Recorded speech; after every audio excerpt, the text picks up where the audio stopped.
Bonjour à toutes et à tous. Comme l'a confirmé le compte ElonJet, qui suit les mouvements de l'avion privé d'Elon Musk à travers le monde, celui-ci a bien atterri à l'aéroport Ben Gourion à Tel Aviv le lundi 27 novembre au matin. Cette visite, on ne peut plus symbolique et pour laquelle Elon Musk est reçu comme un chef d'État, intervient au cours d'une période de trêve entre Israël et le Hamas et entre deux libérations d'otages. Depuis le 7 octobre, nous avons constaté une très importante hausse des actes antisémites dans le monde. X est l'un des principaux catalyseurs. Il n'y a qu'à voir le nombre de tweets anti-juifs en progression de plus de 900% sur cette même période.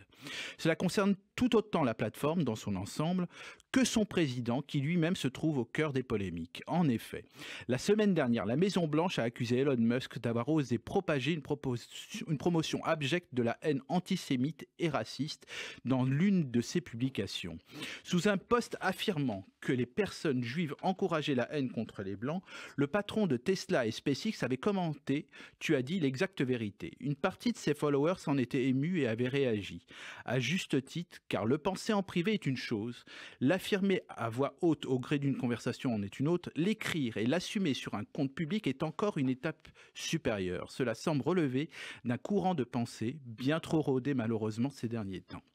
Ces atermoiements et ce soupçon d'antisémitisme ont eu comme conséquence directe l'arrêt des campagnes publicitaires par certains grands groupes et pas des moindres comme IBM, Apple, Sony, Disney, Warner Brothers, Discovery, Paramount et NBC Universal.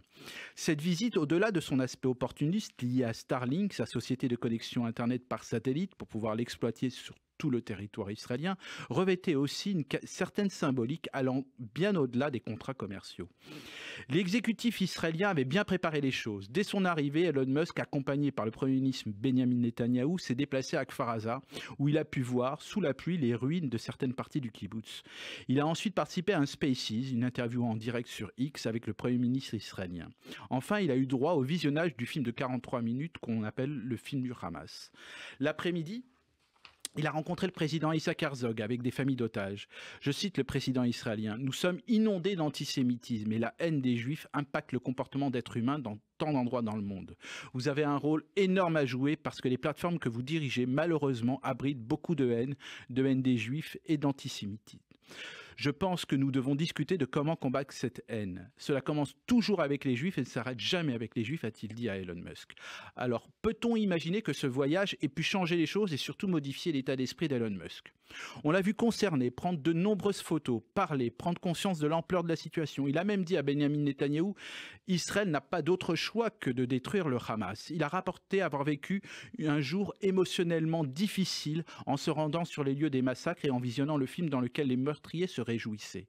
Il a parlé d'images extrêmement perturbantes. Il a même ajouté, ces gens sont abreuvés de propagande depuis qu'ils sont enfants. Quand les humains sont nourris de contre-vérités depuis qu'ils sont enfants, ils vont penser que le meurtre d'innocents est une bonne chose. Prompt à tweeter, il publia, juste en reprenant l'avion en direction des États-Unis, aussi banal que ça puisse paraître, je souhaite la paix dans le monde. Voilà, nous ne sommes pas plus avancés que cela, il n'a pas pris position, il n'a rien proposé, peut-être a-t-il besoin de temps pour digérer toutes ces informations.